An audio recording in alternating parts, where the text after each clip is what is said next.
Très bien. Alors, je voudrais reprendre le fil en essayant d'utiliser ce que tu as dit pour ne pas avoir à répéter certaines choses et pour montrer aussi une autre voie qui est complémentaire de celle que tu viens de faire entendre. Au fond, en effet, rien n'est pire que l'asservissement occulte. Ce que Bertolt Brecht appelait, au fond, l'asservissement occulte, c'est, écrivait-il, l'asservissement manifeste est celui qui est reconnu comme tel. Il existe alors, au moins en idée, écrivait-il, un autre état, celui de la liberté. Mais si l'esclavage effectif est appelé par tous liberté, alors la liberté n'est même plus pensable. Non seulement l'asservissement, écrit-il, devient un état naturel, mais la liberté devient un état non naturel. Un juriste peut-il être libre, au fond? La catégorie juridique des juristes est déjà problématique.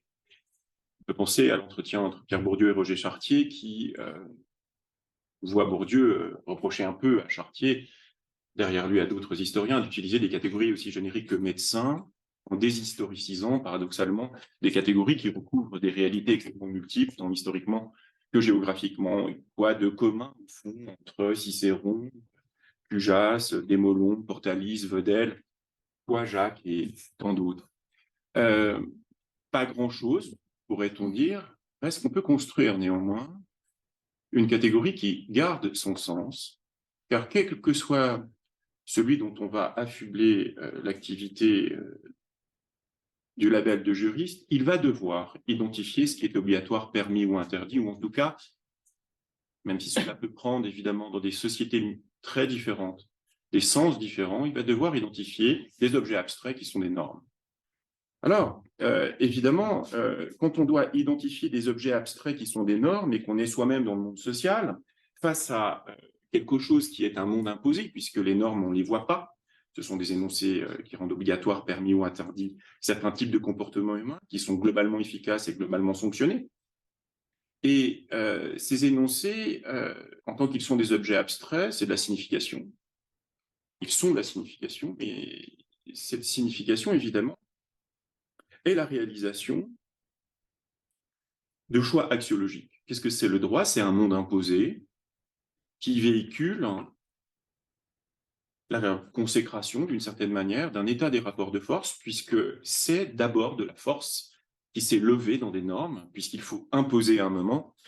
Le droit va imposer sa réalisation, et c'est bien celui qui a, ou ceux qui ont, à un moment donné, le plus de force pour le faire, qui vont réussir à ce que leur force devienne du droit. Autrement dit, le droit, c'est d'abord de la force qui se love dans des normes. Évidemment, c'est pas comme ça qu'on voit le droit la plupart du temps, mais c'est parce qu'on est mal formé, c'est parce que les juristes ne véhiculent pas volontairement cette idée, c'est parce qu'ils la refoulent également dans toutes les sociétés. Pourquoi? Parce que si le droit est un monde imposé, alors ça veut dire qu'il participe de cultures, et ces cultures, c'est l'un des grands acquis des sciences sociales. Par définition, toutes les cultures, Nietzsche l'a formidablement montré, mentent. En réalité, mentir, ce n'est pas le bon mot. Vous connaissez la thématique nietzschéenne de la fausseté du monde. Il y a une fausseté du monde. Pourquoi? Parce que les acteurs sociaux ne sont pas transparents à eux-mêmes. Ils ne savent pas, dans une sorte de réflexivité totale, ce qu'ils font quand ils le font.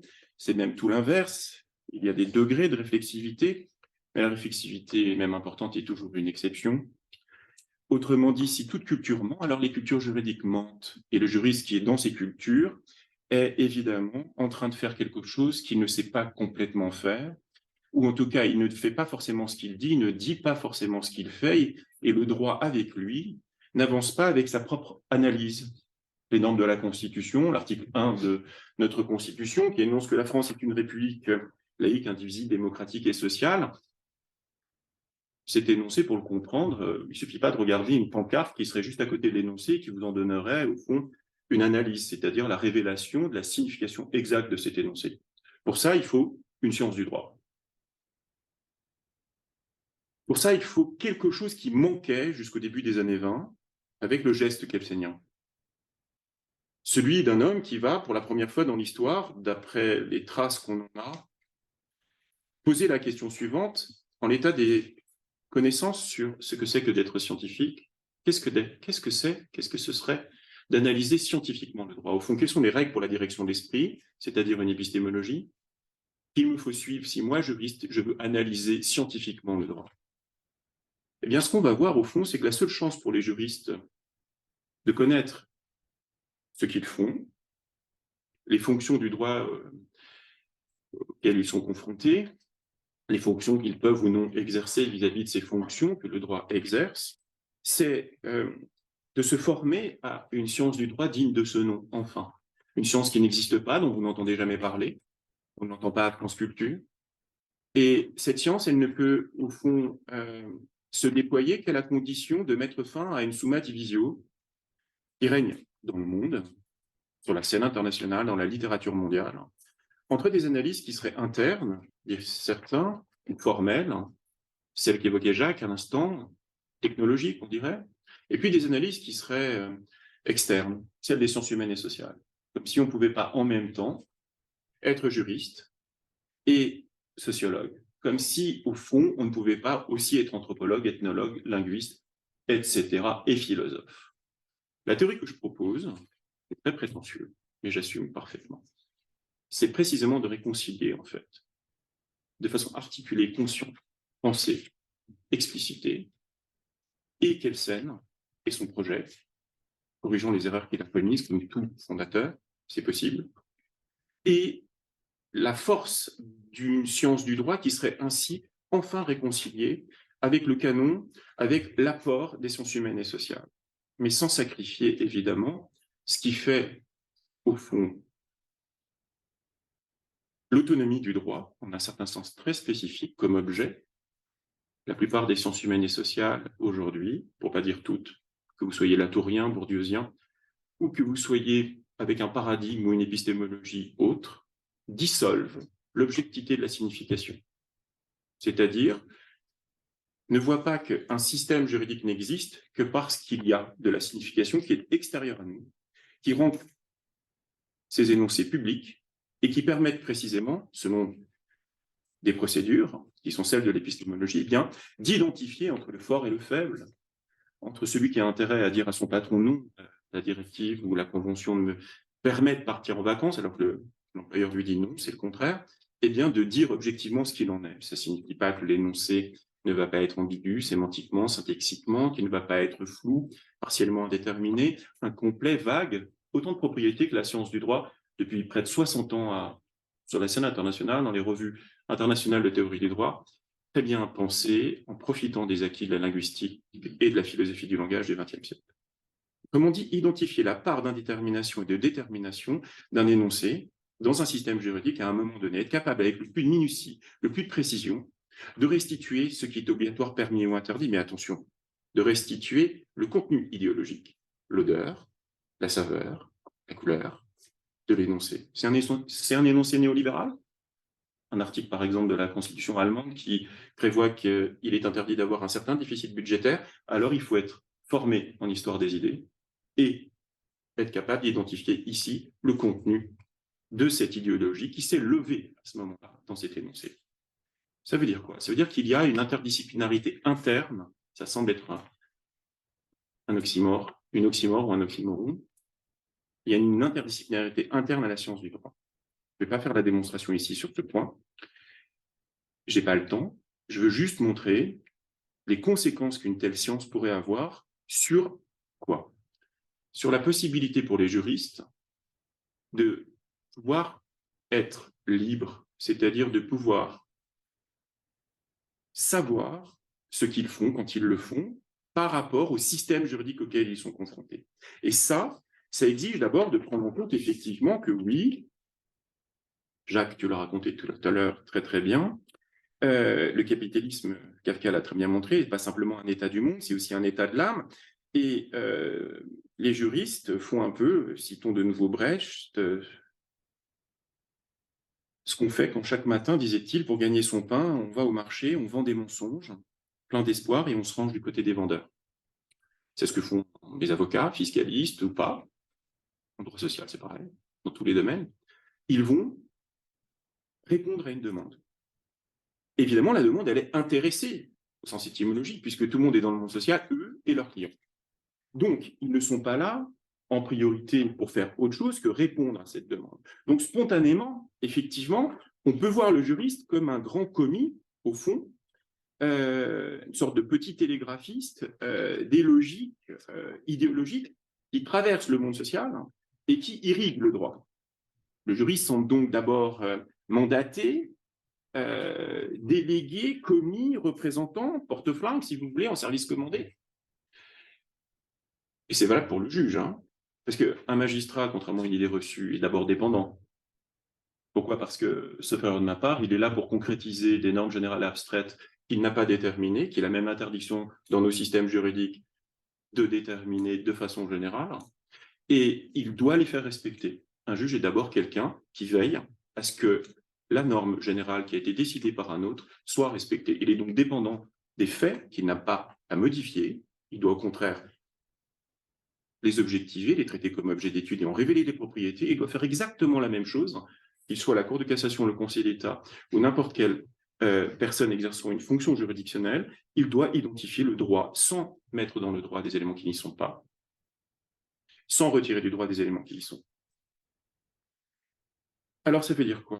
Ça veut dire qu'on est obligé d'être porte-flingue d'intérêt, quel que soit le disque qui passe à un moment donné. Évidemment, vous penserez tous à des figures qui sont aussi alternatives. Nelson Mandela, Martin Luther King, avocats, qui vont montrer, par exemple, à un système ses ombres, ses faces cachées. Oui, mais pour le faire, ils ont tous intériorisé le système.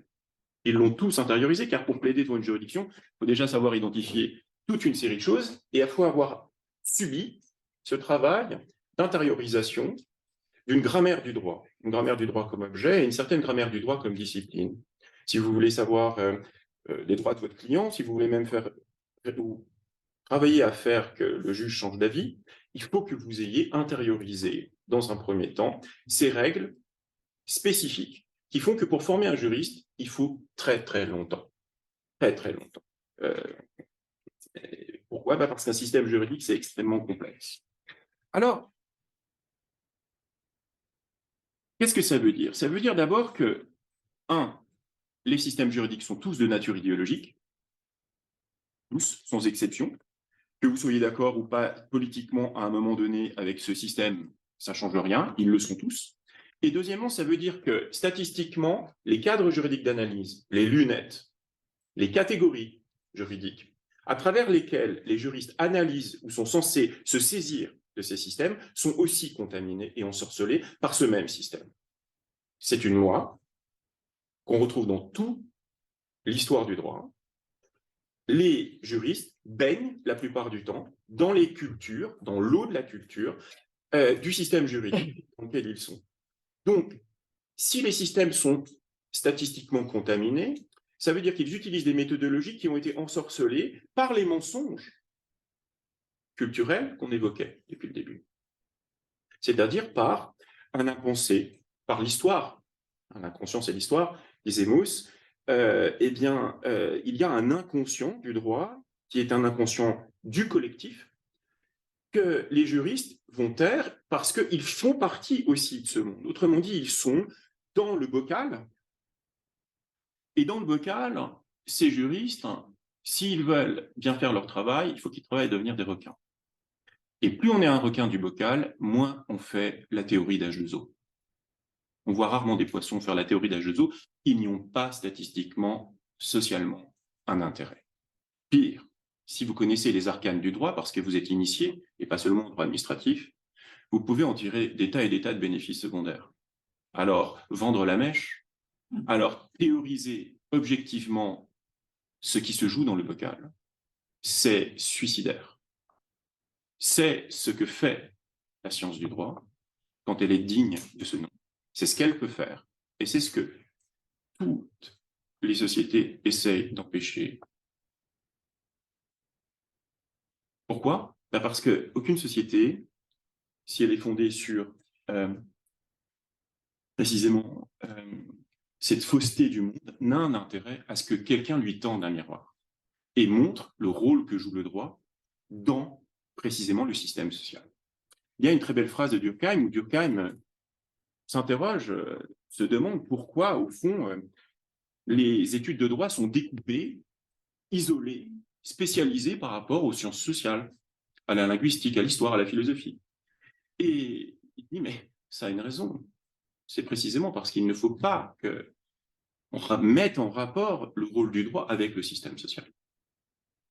Et dans les années 70, en France, puisque tu as présenté l'histoire française, on peut revenir sur cette dimension française, il y a toute une série de juristes à Lyon qui ont fondé un laboratoire et qui se rassemblaient autour d'un mouvement qu'ils ont appelé le mouvement critique du droit, qui ont défendu l'idée que l'enseignement du droit, également en France, et pas seulement ailleurs, et pas seulement, mais aussi ailleurs, était, je cite, l'un d'entre eux, non pas seulement lié à la forme de l'État, mais aussi de façon plus profonde à un mode de domination politique. Donc, tout est circulaire, vous comprenez, le juriste est formé à une culture, et par rapport à cette culture, il est dans une relation de cécité. Pourquoi? C'est l'allégorie que donne John Foster Wallace lors d'un l'écrivain américain lors d'une conférence qu'il donnait dans une université qu'il invitait. Et il évoquait deux poissons dont l'un est en train de parler avec l'autre. D'un seul coup, un troisième arrive et puis le troisième leur dit bonjour, salut, ça va? Et puis les deux poissons, nos deux poissons continuent de discuter et l'un dit à l'autre qu'est-ce qu'il a dit? Il a dit, je crois, l'eau est bonne. Mais c'est quoi l'eau? Réponse de John Foster Wallace, l'eau, c'est la culture. Donc, les lunettes des juristes ont les mêmes formes que les formes qu'ils sont censés analyser. Autrement dit, il y a, en termes savants, une isomorphie, iso la mesure, morphie la forme, pas épistémologique ou anti-épistémologique qui barre la vue des juristes. C'est-à-dire que statistiquement, ils ont des lunettes sur le nez qui leur permettent de faire ce qu'ils font sans voir toute une série de choses, et c'est fait exprès, parce que précisément, sans rupture épistémologique, sans acquérir une formation qui leur permet de regarder enfin de façon scientifiquement autonome le droit auquel ils sont confrontés, eh bien, ils vont participer à cette circulation circulaire des catégories qui les font devenir les complices de ces mécanismes qui constituent une culture et qui font que eux participent à reproduire cette culture, qui eux les conduit à même inventer, ils ne sont pas simplement dans la répétition, mais au service d'éléments qu'ils ne maîtrisent pas. On parlait des privatistes tout à l'heure. Beaucoup de privatistes, c'est-à-dire une distinction, cette distinction, c'est un mur mental. Hein. Il n'y a aucune différence, il n'y a aucune possibilité de fonder scientifiquement la distinction entre droit privé et droit public. Une loi qui est dans le Code civil, c'est du droit public, mais c'est aussi du droit privé. Bon, toutes les tentatives qui ont été essayées, il y a eu 5 colloques encore ces 15 dernières années sur cette question, ont tout échoué. Il n'y a qu'en France que cette distinction existe, au point qu'on est docteur en droit, on est docteur en droit public ou en droit privé, c'est une summa divisio qui est devenue un mur mental. C'est une idéologie, c'est-à-dire une fausse représentation de la réalité, qui est devenue un mur, indiscuté, presque indiscutable. Donc, ces privatistes analysent des concepts clés, le contrat synallagmatique, la promesse unilatérale de vente, ou si vous voulez, n'importe quelle autre catégorie classique du droit privé, sans les rapporter, comme on fait des maths, ou des mauvaises maths, aux conditions socio-historiques d'émergence, à leurs fonctions. Je radicalise un peu, j'exagère un peu, mais sans les rapporter en fait au système social. Et pense, pour des raisons qui viennent de l'histoire du droit, qui serait longue à expliciter, ces catégories in abstracto, et considère que c'est ça être juriste. C'est-à-dire que si je pense le contrat, je n'ai pas besoin de penser qui contracte. Ou si je le fais, c'est sur un mode tel ou je ne le fais pas. Je vais parler du déséquilibre dans le contrat pour penser à l'imprévision, mais je ne vais jamais aller très très loin.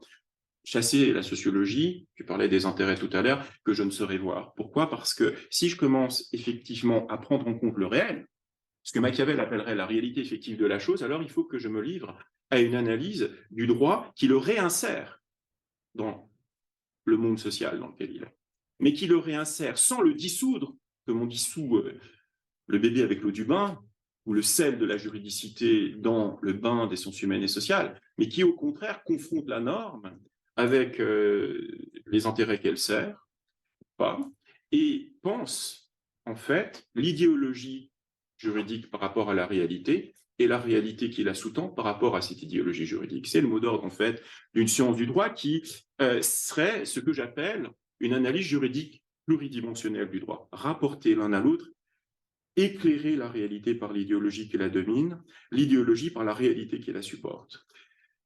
Alors, ça a des effets concrets. Ça veut dire quoi? Ça veut dire que si je suis avocat au service, par exemple, de compagnie, pourquoi m'interroger sur l'état du droit, par exemple, de l'urbanisme ou l'état du droit des entreprises sur un mode autre que celui de la simple description des régimes juridiques. Après tout, ne me faut-il pas simplement décrire juridiquement des statuts, des régimes, être capable de qualifier juridiquement? Je peux m'arrêter à cela. C'est ce que j'appelle le premier niveau de l'analyse. Je dis ce qui est obligatoire, permis ou interdit. Si je fais ça, je n'analyse pas, en fait. Je suis dans une position et je produis un discours que j'appelle toxique aussi, évidemment, parce qu'il a des d'effet, puisque je ne m'interroge absolument pas sur quoi. Par exemple, sur la question de savoir si ce droit que je décris est juridiquement conforme. Peut-être que les juges, le Conseil constitutionnel, le Conseil d'État, la Cour de cassation, interprètent, appliquent, mettent en œuvre ce droit en violant. C'est constant. C'est ce qu'on appelle le paradoxe de la concrétisation en théorie du droit. Vous ne le savez pas, mais l'unité qu'on évoquait, elle est complètement pipée. La plupart du temps, le droit est inadéquat à lui-même. Les systèmes juridiques sont idéologiques, ils annoncent qu'ils font quelque chose et ils font le contraire. Pour plein de raisons. D'abord parce qu'il est très difficile d'avoir un système cohérent. Et la plupart du temps, la loi, ce n'est pas la conformité, c'est la non-conformité. On pourrait donc écrire un livre qui s'appellerait « Les grandes décisions non conformes juridiquement du Conseil constitutionnel ». On pourrait écrire un livre à l'inverse de la Bible des administrativistes, qui est ahistorique, ascientifique, aproblématisant, qu'on appelle les grands arrêts du droit administratif, qui seraient les grands arrêts non conformes du droit administratif. Et on révélerait par là même que, par exemple, on peut faire la même chose à propos du président de la République. Tous les présidents de la République successifs, depuis 1958, violent la Constitution. C'était le cas déjà de De Gaulle, puisque normalement, le personnage central compte tenu de l'article 19 de la Constitution, c'est le Premier ministre. C'est que par une violation du concept même de contre-saint, qui est pourtant très clair, à l'article 19 de la Constitution, qu'aujourd'hui, on a un président de la République qui se comporte en Premier ministre, prend son Premier ministre comme un assistant et laisse la place vacante pour un président de la République qui serait au-dessus des partis, puisque là, évidemment, il n'est pas au-dessus, mais il assume pleinement, évidemment, d'être la réalisation. Donc, tous ceux qui sont des organes peuvent être soumis à ce que j'appellerais un deuxième niveau d'analyse, l'analyse juridique de la conformité juridique des productions normatives en termes savants, c'est-à-dire, pour le dire simplement, est-ce que le droit produit est juridiquement conforme? Vous allez voir votre supérieur hiérarchique, il a concrétisé des textes, est-ce qu'il les a concrétisés de façon conforme si vous êtes fonctionnaire? Dans tous les cas, le droit doit être juridiquement interprété, appliqué, mis en œuvre de façon juridiquement conforme. Eh bien, analyser scientifiquement la production juridique, c'est analyser cette conformité. En France, c'est interdit. C'est-à-dire qu'au fond, j'ai écrit, je crois, l'une des premières thèses en droit constitutionnel qui a osé poser la question: est-ce que les décisions du Conseil constitutionnel sont conformes juridiquement? Et en droit administratif, c'est une question qui n'était pas posée, alors qu'un des élèves de Kelsen, dans un livre de droit administratif en 1924, a commencé à poser cette question, et on commence à la poser de plus en plus à propos des arrêts du Conseil d'État. C'était une question interdite. Pourquoi? Parce que comme le Conseil d'État, sous tous les régimes, laisse parler Dieu, c'est-à-dire l'empereur dans un premier temps, c'est l'empereur qui parle à travers lui, le souverain républicain en république ou le monarque en monarchie, on ne demande pas des comptes à Dieu. Si Dieu a décidé, c'est juridiquement conforme. D'où aussi le fait qu'il y a, évidemment, vous l'avez compris, un style de l'autorité brève. Dieu ne s'explicite pas, il n'a pas à s'expliciter, puisque de toute façon, il est la reconduction d'un être qui a pour propriété d'être omniscient. Alors, est-ce qu'on doit s'arrêter là? Est-ce qu'une science du droit doit s'arrêter là? Pas du tout, parce qu'il y a des raisons. Ils conduisent les organes, ceux qui créent du droit, ceux qui l'appliquent, ceux qui l'imaginent, à l'appliquer de façon conforme ou non conforme. Ils invoquent des raisons. C'est ce qu'on pourrait appeler les raisons du droit. Les Anglais connaissent bien mieux ça. Reason of law. On est dans le chapitre là de la philosophie politique aussi, de la philosophie du droit, de la réflexion sur le meilleur des régimes juridiques possibles. On est aussi dans une réflexion qui va convoquer par exemple la justice. En raison de l'histoire du droit français, un juriste de la première année à la 6e année n'a jamais eu un cours de formation aux théories de la justice. C'est-à-dire, pour faire simple, de l'éthique à Nicomaque, voire du Parménide ou des présocratiques jusqu'au dernier texte de Ruvénogien, ou de tant d'autres sur la scène internationale, ces textes, il ne les connaît pas, il ne les travaille pas. C'est une idéologie nationale qu'on comprend par l'histoire. Évidemment, gardez-nous de l'équité des parlements d'Ancien Régime. On parle de décision de justice, mais on n'étudie pas la justice en faculté de droit. Vous imaginez bien pourquoi. Et on pourrait vous expliquer bien mieux pourquoi, mais j'ai pas le temps, mais je le ferai avec plaisir dans les réponses après aux questions. Et ce niveau d'analyse des raisons du droit, c'est quelque chose que les juristes ont fait très longtemps. C'est la disputation au Moyen-Âge, on trouve ça déjà chez les Grecs, c'est argumenter pour et contre. Ben, ça fait partie de la vie du droit, évidemment. Pourquoi ça doit être obligatoire, pourquoi ça ne doit pas l'être, etc. Quatrième niveau d'analyse, les causes. Pourquoi, par exemple, le système juridique français a maintenu le Conseil d'État? Pourquoi le Conseil d'État s'est maintenu? Bah, poser la question du pourquoi, c'est faire une étiologie. C'est s'intéresser, et c'est évidemment là les sciences humaines et sociales qui vont avoir beaucoup de choses à dire, puisqu'elles investissent ce domaine, c'est s'intéresser à la question de savoir quels sont les déterminismes qui pèsent sur la réalité pour faire en sorte que, oui, aux États-Unis, on a un régime fédéral et pas un régime unitaire, ça peut lier à la géographie, bref, il y a de multiples déterminismes qui jouent dans tous les sens pour expliquer le contenu du droit, le type d'interprétation, pourquoi la Cour de cassation, le Conseil d'État a interprété ici de façon conforme ou ici de façon non conforme. Et là, si je réintègre ces dimensions, je suis toujours dans une analyse juridique. Pourquoi? Parce que la question que je pose, c'est quel est le droit que j'analyse? Et dans ce cas-là, j'utilise les autres disciplines pour répondre, comme dirait Wittgenstein, à la question principale qui définit ma discipline, qui ne serait pas la question d'un sociologue, qui ne serait pas la question d'un linguiste. Mais je vais utiliser ce que disent les linguistes comme des sciences ou disciplines auxiliaires du droit, ou les philosophes, pour m'interroger sur mon objet. Au fond, dans une faculté de droit, tout le problème qu'on a, c'est que toutes les facultés de droit se sont construites sur l'idée que c'est le cadre juridique d'analyse qu'elles avaient sur le nez qui devait déterminer le tout de ce qu'est l'objet. Si mes lunettes ne me permettent pas de voir telle autre dimension de l'objet, je n'ai pas à l'analyser, c'est hors champ. Mais c'est évidemment un sophisme. Dans une faculté de droit, ce qu'on doit apprendre, c'est le droit dans toutes ses dimensions. Et dire cela, c'est révolutionnaire. Dire ça, c'est un point de bascule, c'est offrir la possibilité d'un levier qui modifierait totalement l'enseignement du droit en France. Non pas pour faire ce que propose Christophe Jamin, par exemple, directeur de l'école doctorale de droit de Sciences Po Paris, dans un livre qui a fait beaucoup parler de lui, qui s'appelle La cuisine du droit, c'est-à-dire, selon moi, il faudrait que j'ai plus de temps pour le montrer, une façon d'apporter un enseignement à l'américaine, ou plus exactement à la québécoise ou à la canadienne en France, en diluant, là encore, la science du droit comme identification de ce qui est obligatoire, permis ou interdit, avec tout ce que cela exige, et le calcul des défauts dans le bain de sciences humaines et sociales dont on ne voit pas trop tellement comment elles vont être articulées à cette dimension. Non, non, au contraire, pour réarticuler justement, analyse formelle, comme on disait, interne et externe, formelle et matérielle. Et cette voie que je porte, VEIX, et voie VEIE, pour une analyse juridique pluridimensionnelle du droit, elle permet quoi, en fait, pour chacun des juristes? Eh bien, elle va permettre de se saisir, elle va leur permettre, en fait, de sortir de la caverne dans laquelle ils sont, des cavernes dans lesquelles ils sont. Foucault dirait atmosphère, enfin, Althusser aurait parlé d'atmosphère, Foucault de milieu, parlait de John Foster Wallace à propos de l'eau, un ethnologue parlerait de culture. Elle va leur permettre, par exemple, de comprendre que leur instrumentaire doit être lavé avec le chiffon de la raison scientifique. Un chiffon qui ne prend pas la saleté, mais qui nettoie la saleté, c'est-à-dire la dépendance. Prenons un exemple simple.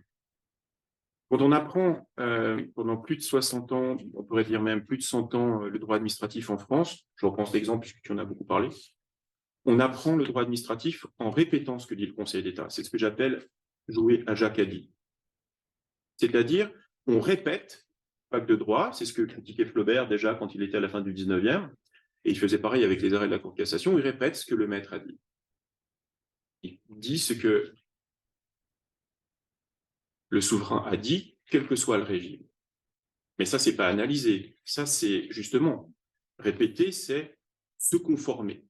Eh bien, apprendre à analyser, c'est apprendre justement à rompre avec cette attitude et à construire un regard qui permet de révéler le cachet et qui dit, par exemple, que le Conseil d'État a peut-être ajouté un critère à la loi, retiré un critère à la loi, interprété de façon non conforme, et s'interroger sur la question de savoir pourquoi il ne l'a pas dit, autrement dit, poser ces pourquoi qui n'existent pas.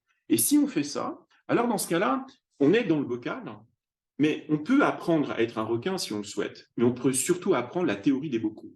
Et là, la science du droit, elle est comparative nécessairement. Elle est universelle, elle ne s'intéresse pas uniquement au droit français, Elle s'intéresse à tous les systèmes juridiques, de tous les temps, dans tous les lieux. Et ça veut dire quoi? Ça veut dire que précisément, elle est un instrument d'émancipation des juristes, de protection des juristes par rapport aux droits qu'ils ont intériorisés, pour acquérir une distance par rapport à lui, pour apprendre à ne pas s'identifier aux droits. On parlait de la tenue des administrativistes. On met souvent des chemises Vichy avec des cravates bleu marine, c'est vrai. Et on a donc intériorisé, on intériorise le fait de connaître les arcanes de l'État, de pouvoir être, comme on dit, comme un poisson dans l'eau dans la jurisprudence du Conseil d'État. Mais ça veut dire qu'on a intériorisé que ce social est en nous, on est, en tant qu'instance, la plupart du temps, des juristes qui n'existent pas au sens où on appartient à des cultures, mais comme on ne pense pas, eh bien, on n'existe pas en un certain sens. On n'est que des commis, on n'est que des miroirs qu'il faut voir en réalité la parole forte qui passe à travers nous. Donc, si le juriste veut penser, il y a une tension entre penser ici et appartenir, il faut qu'il rompe épistémologiquement. C'est le geste que nous traduit évidemment Bachelard et toute la tradition française de l'épistémologie française dans la naissance de l'esprit scientifique.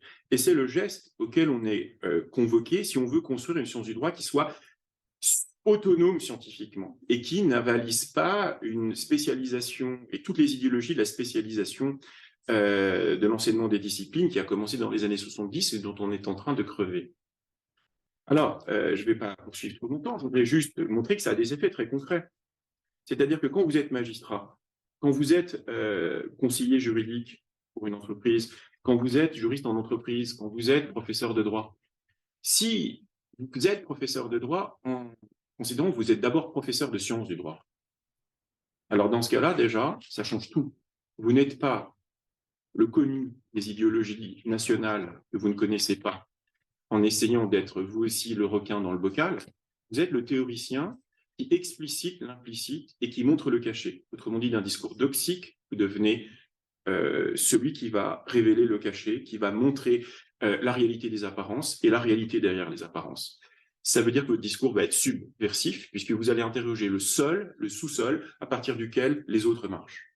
Vous allez être réveillé quand les autres vont être endormis, et vous allez vous trouver dans la même situation de celui qui appelle à la décoïncidence, celui que décrit par exemple Weber, hein, vous vous en souvenez, dans le texte fameux, Weber nous dit dans sa fameuse conférence « La science comme vocation et comme profession », que le sens même de l'activité du scientifique en sciences humaines et sociales doit en réalité reconduire ce geste exposé par Platon. Vous rappelez-vous, écrivait-il, le merveilleux tableau que l'on trouve au début du 7e livre de la République de Platon. Je vous rappelle que le 7e livre porte sur l'État et porte sur on oublie tout le temps, mais l'allégorie de la caverne porte sur la description de l'État, soit objective, soit en réalité, c'est-à-dire dialectique, on pourrait dire pour lui, soit en réalité idéologique. Les hommes de la caverne enchaînés, les yeux rivés sur la paroi qui leur fait face, tournent le dos à la source de lumière qu'ils ne peuvent pas voir, ils n'ont Dieu que pour les ombres qu'elle projette sur la paroi, et cherchent à comprendre le lien qui les unit. Jusqu'à ce que l'un d'entre eux réussisse à briser ses chaînes, il se retourne et voit le soleil.